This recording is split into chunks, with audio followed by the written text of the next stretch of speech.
Parte 4. Redenção. O que podemos fazer para estabelecê-la? Capítulo 22. Boas intenções. Certamente nada nos ofende com mais rudeza do que esta doutrina, o pecado original.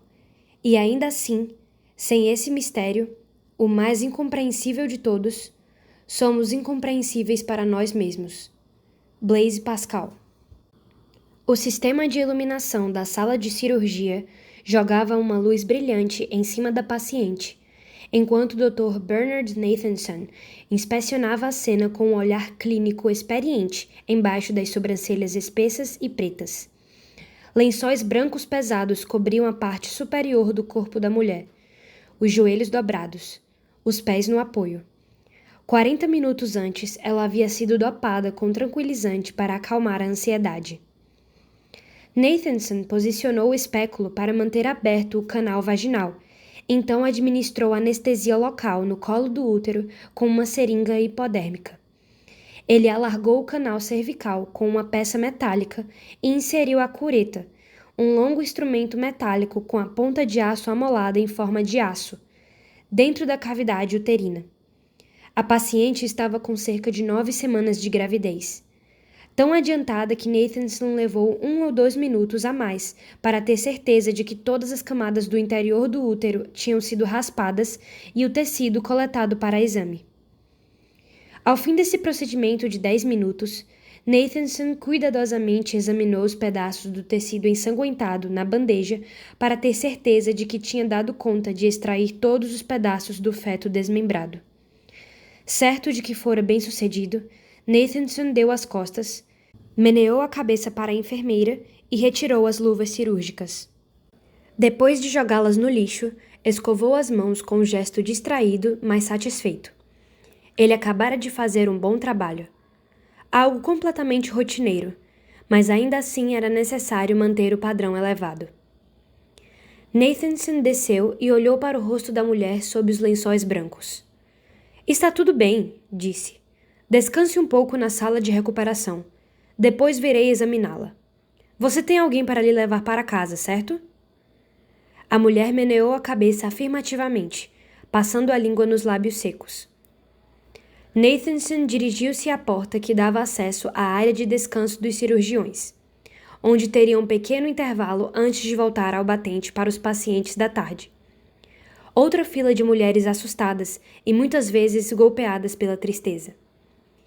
Ninguém que assistisse à cena na sala de cirurgia jamais adivinharia que a mulher na mesa fosse a amante de Nathanson, ou que ele acabara de abortar o seu próprio filho. Para o Dr. Bernard Nathanson, na metade dos anos de 1960, essa cena tipificava o novo mundo da liberdade de reprodução. Ele realizou campanhas vigorosas em favor da legalização do aborto e, aos seus olhos, as intenções eram boas e razoáveis. Até corretas. Além do mais, quando começara a residência na Clínica Obstétrica e Ginecológica do Hospital de Mulheres em Nova York, 10 anos antes, vira centenas de casos de emergência devido a abortos ilegais. E os resultados em muito se diferenciavam, dependendo da situação social e econômica da mulher. As mulheres pobres chegavam com terríveis hemorragias, febre alta, em choque. Elas tentaram abortar sozinhas, usando instrumentos grosseiros, ou foram cortadas por charlatães. As consequentes infecções com frequência resultavam em esterilidade, e muitas vezes levavam à necessidade de histerectomia. Algumas até mesmo morriam. Em contraposição, pacientes particulares influentes tinham tudo mais fácil. Ao lado de médicos simpatizantes, tramavam formas de disfarçar o aborto, o que significava que Nathanson e outros residentes adotavam um procedimento conhecido como DIC, que consiste de raspagem das paredes do útero pelo processo de dilatação e curetagem. Ou elas simplesmente voavam até Porto Rico, Inglaterra ou Japão, onde realizavam a intervenção. Foi essa desigualdade social que primeiro motivou Bernard Nathanson a fazer campanhas em favor da legalização do aborto. Em 1969, juntou-se a Lawrence Slater para fundar a Liga Nacional dos Direitos do Aborto. então conhecida como a Associação Nacional para a Revogação das Leis do Aborto.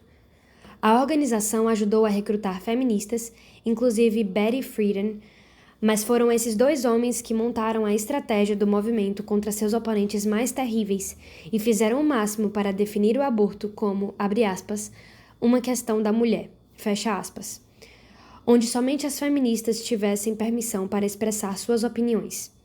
Foram também Nathanson e Leder que determinaram que a hierarquia religiosa deveria ser rebaixada a um clube de elite de homens brancos insensíveis aos problemas das mulheres. Em 1970, quando Nova York liberou suas leis de aborto, Nathanson começou a administrar a maior clínica de aborto do país, o Center for Reproductive and Sexual Health, conhecida dos funcionários por seu acrônimo CRASH, ou Desastre. Em português, o nome da clínica seria algo como Centro para Reprodutividade e Saúde Sexual. Localizada em Manhattan, o local prosperou mediante as referências do Serviço de Consultoria do Clero sobre o Aborto, do reverendo Howard Moody, uma rede de ministros protestantes e rabinos. Nathanson tinha orgulho dos elevados padrões profissionais da clínica e do sucesso do modelo cirúrgico ambulatorial. Em 1973, contudo, quando o caso Roe contra Wade fez do aborto solicitado algo legal em todo o país, Nathanson decidiu fazer uma mudança na carreira. Ele aceitou a posição de chefe do serviço de obstetrícia no St. Luke's Hospital Center e passou a cuidar das mães e dos bebês, embora continuasse a fazer abortos. Sua tarefa era organizar uma unidade sofisticada de perinatologia, com máquinas que monitoram fetos eletronicamente e outros equipamentos caros para tratar de recém-nascidos doentes. Naquele tempo, um dos mais interessantes equipamentos era o ultrassom, que literalmente abriu a janela para acompanhar o desenvolvimento do feto. A primeira vez que Nathanson viu o ultrassom em ação, estava com um grupo de residentes reunidos ao redor de uma paciente grávida, numa sala de exames escura, assistindo à demonstração feita pelo técnico. O técnico aplicou um gel condutor sobre o abdômen da mulher e começou a trabalhar com um sensor próximo ao estômago. Assim que a imagem ficou nítida, Nathanson mostrou-se impressionado. Ele podia ver um coração bater. Quando o técnico focalizou de perto a imagem, Nathanson podia ver todos os 4 ventrículos pulsando. Parecia com um vívido desabrochar, tão nítido e tão definido que lhe tirou o fôlego. Podia ver também os principais vasos que entram e saem do músculo cardíaco. O técnico depois focalizou a testa do bebê, os olhos e a boca. Então, através do zoom, mostrou que o bebê tinha as mãos dobradas em cima do rosto. Mão direita, mão esquerda. Em cada uma, Nathanson contou 5 dedos. A imagem da parte superior da cabeça mostrava o desenvolvimento do cérebro, onde as primeiras etapas podiam ser vistas. A seguir, o técnico passou pela arquitetura elegante da espinha. Era menino ou menina? Exatamente como os futuros pais, o grupo não poderia deixar de imaginar. Era uma menina. Finalmente, o técnico mostrou a estrutura óssea das pernas, e cada pé com 5 dedos perfeitos. Durante o exame, Nathanson percebeu que sua mente abandonou o termo feto em favor do termo bebê. De repente, tudo o que aprendera sobre o bebê no ventre desde a sua matrícula no curso de perinatologia entrou em cena. Por exemplo, ele soube que o óvulo humano fertilizado torna-se uma entidade autodirecionada muito cedo, após ter se dividido em apenas 4 células, que a batida do coração começa desde o 18º dia após a concepção, que com 6 semanas os sistemas dos órgãos principais já estão formados. De fato, depois de apenas 12 semanas, nenhum novo desenvolvimento anatômico ocorre. A criança simplesmente fica maior e mais capaz de sustentar a vida fora do útero.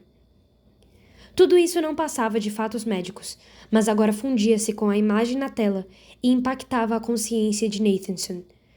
Ele sentiu um frio na espinha e o ar na sala pareceu ficar mais denso, dificultando a respiração.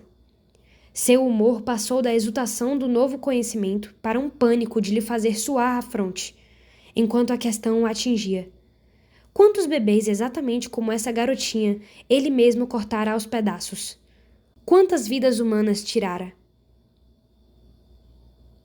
Bernard Nathanson logo convenceu-se de que a vida humana existia no ventre desde o começo da gravidez. Num artigo escrito para o jornal de medicina New England Journal of Medicine, confessou que na clínica Crash presidira mais de 60 mil mortes.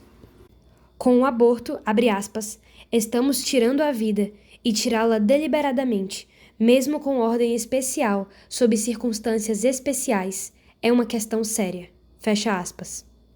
Enquanto acreditava no aborto como algo legítimo, ele realmente afirmava que os médicos, abre aspas, devem trabalhar juntos para criar um clima moral rico o suficiente para providenciar o aborto, mas sensível o bastante para a vida, a fim de acomodar o profundo senso de perda. Fecha aspas. O artigo de Nathanson causou acaloradas controvérsias, e a atenção do público forçou-o a pensar mais de perto sobre a moralidade do aborto. O artigo gerou também uma nova circunstância que pegou Nathanson de surpresa. Ele começou a receber convites para falar em reuniões pró-vida, grupos que consistiam em sua maioria de pessoas devotas e religiosas, entre católicos, protestantes conservadores e judeus ortodoxos. Apesar de Nathanson ter aceito os convites, sempre deixou claro que suas objeções contra o aborto não eram baseadas em nenhuma religião, mas que vinham de fatos científicos e conclusões puramente humanitárias. Quando seu primeiro livro, Aborting America, América Fazendo Aborto, foi publicado em 1979, ele até criticou o que viu como argumentos capciosos e retórica falsa usados por alguns ativistas do pró-vida. Mesmo assim, até aquele momento, Nathanson decidira que o aborto se justificaria somente quando a vida da mãe estivesse ameaçada. No mesmo ano que Aborting America foi publicado, Nathanson deixou de realizar abortos. Ele sempre acreditara que a moral de uma sociedade deve ser julgada através de como ela trata o fraco e o indefeso, e seus primeiros trabalhos sobre a reforma do aborto foram inspirados por uma preocupação pelo pobre. Mas a tecnologia do ultrassom revelou a ele uma classe ainda mais vulnerável: o não nascido. Um dia, Nathanson teve uma brilhante ideia. Desde que o ultrassom poderia revelar o bebê no útero, poderia também ser usado para testemunhar um aborto. Ele pediu a um colega que costumava fazer vários abortos por dia para colocar o equipamento em algumas de suas pacientes e, com as devidas autorizações, gravar o procedimento. Nathanson sabia bastante o que acontecia em um aborto. Mesmo assim, quando viu conceitos abstratos transformados em imagens vivas, quando de fato testemunhou os pequenos corpos sendo rasgados aos pedaços, membro a membro, ficou sobressaltado e revoltado. Ainda mais repugnante, o ultrassom mostrou os bebês desesperadamente tentando escapar do aparelho de sucção. Um feto de 12 semanas continuou a lutar até mesmo depois de ter sido severamente mutilado, abrindo a boca no que pareceu como um grito de medo e dor. Nathanson tomou a fita do feto de 12 semanas e transformou-a num filme intitulado de O Grito Silencioso. Quando foi lançado, em 1985, transformou no mesmo instante a natureza do aborto em debate. As forças pró-aborto ficaram iradas, acusando Nathanson e os produtores de terem fraudado a filmagem. Quando a autenticidade da fita foi confirmada, os opositores mudaram de tática e desviaram a discussão para a questão de se o feto é capaz de sentir dor durante o aborto, como foi demonstrado claramente no filme. Sem propor nenhuma posição teológica, Nathanson forçou os apoiadores do aborto a reconhecer que aborto é tirar a vida humana. Ao mesmo tempo, um grito silencioso interno começou a dominar a própria vida de Bernard Nathanson. Questões inquietantes passavam e repassavam em sua mente. Como pude ser tão cego sobre a verdadeira natureza do aborto? Como pude presidir assassinato em massa? E com tal atitude utilitária grosseira, como se fosse nada mais do que uma questão de competência profissional. Nathanson começou um exame de consciência profundo, cavando em seu passado para descobrir a fonte de suas ideias tortuosas. Seu pai, Joseph Nathanson, um médico rico, mandou-o para uma escola hebraica, mas ao mesmo tempo ridicularizava as lições espirituais que o rapaz aprendia ali. Apesar de o velho Nathanson alegar que as afirmações religiosas do judaísmo fossem superstição, ele queria que o filho abraçasse o judaísmo como uma identidade étnica. Joseph Nathanson, depois que escapou da pobreza em que cresceu, passou a conduzir-se pelo materialismo. Agora, olhando para trás, Bernard Nathanson percebeu que aprendera uma lição extraordinária de seu pai. Não deixe que ninguém fique em seu caminho. Nathanson aprendera bem a lição. Ele até entregou não apenas um, mas 2 de seus filhos para a morte. Na primeira ocasião, uma gravidez indesejada ameaçou ficar no caminho quando ainda estava na faculdade de medicina e deu à sua amante grávida o dinheiro para o aborto ilegal. A segunda foi na metade dos anos de 1960, quando encontrava-se com seu casamento em crise. Um caso extraconjugal resultou em uma gravidez inconveniente. Esse foi o aborto que ele mesmo realizou. Como o pai, Bernard Nathanson crescera materialista e ambicioso sem piedade. Seu primeiro casamento foi moderno e sem substância. O segundo deu-lhe o filho, Joey, mas Nathanson negligenciou o garoto pelo espiral frenético das atividades profissionais e dos compromissos. Sua noção de pai era mandar o filho para colégios caros e particulares. Depois que esse casamento acabou, brincou de solteiro instável.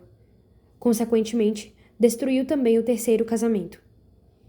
Nathanson vivera uma vida inexplicavelmente rasa, como mais tarde ele próprio escreveu, adquirindo casas maravilhosas, carros da moda, esposas como se fossem troféus, adegas de vinho e cavalos. Então, com a idade, buscou desesperadamente recuperar a juventude através de cirurgias plásticas, musculação e roupas criadas para garotos de faculdade. Abre aspas. Eu estava morando com a suzerânea dos demônios do pecado, fecha aspas, escreveu. Abre aspas. Obviamente dedicando-me a tudo que estivesse vinculado ao aparente carnaval sem fim dos prazeres, a festa que nunca termina, como os demônios fazem acreditar, fecha aspas. Porém, a bagagem de maior peso que Nathanson carregava era o aborto. Aborto, aborto, aborto. A ironia foi que a sua causa humanitária número 1 resultou em nada menos do que assassinatos em massa. Nathanson achou-se cara a cara com a culpa. Culpa real. Não um sentimento passageiro de vergonha ou embaraço confuso, mas um conhecimento brutal, esmagador e obstinado de sua própria maldade. Ele era uma ruína carbonizada. Bem antes e também durante o final da década de 1980, Nathanson tentou suicidar-se. Ele acordava com pesadelos espasmódicos às 4 ou 5 horas da manhã, sentindo como se estivesse sendo estrangulado por um inominável horror. O avô e a irmã cometeram suicídio, e ele se achou perguntando: será que as pessoas mais próximas a mim achariam a minha morte um alívio? Ele lia repetidamente Confissões, de Agostinho, e absorvia livros de Kierkegaard, Tillich, Niebuhr e Dostoiévski, obras que descreviam a atormentada busca da alma pelas respostas para a culpa. Abre aspas. Tua beleza atraiu-me a ti, Agostinho escreveu. Não tenho nenhuma dúvida de que tu és aquele a quem eu me agarraria, somente.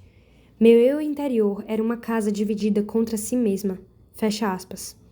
Agostinho queria voltar-se para Deus, mas ele não conseguia levar a si próprio a fazê-lo. O próprio clamor de Nathanson refletiu as meditações agonizantes do autor de Confissões. Porém, a solução final de Agostinho estava disponível para o médico? Nathanson poderia aceitar o cristianismo? Desde sua infância, associara o nome de Jesus Cristo à longa história da perseguição dos cristãos contra o povo judeu.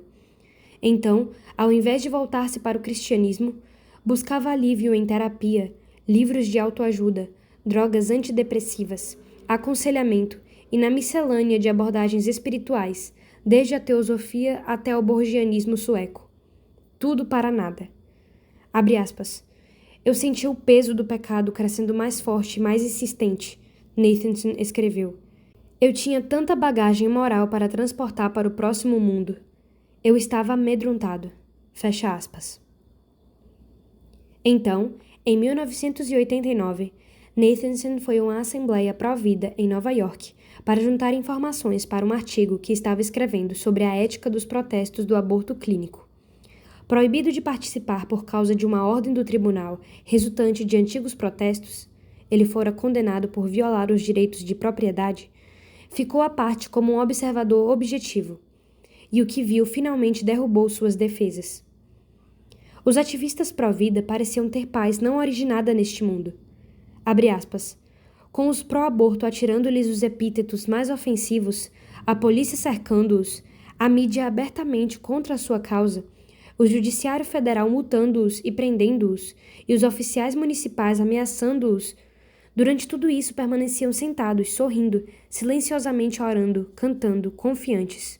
Fecha aspas. Nathanson escreveu.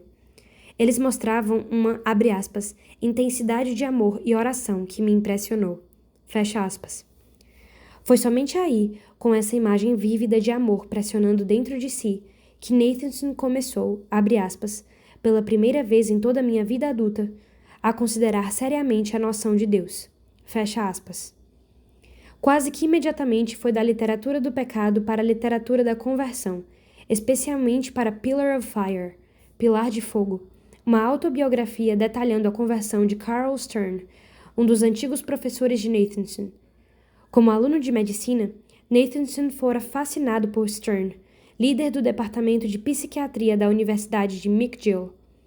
Em seu livro, Stern descreve a longa viagem intelectual do judaísmo nominal para um cristianismo altamente intelectual e devoto. Em retrospectiva, Nathanson percebeu que as convicções religiosas de Stern que transformaram uma mera técnica médica em cuidado médico.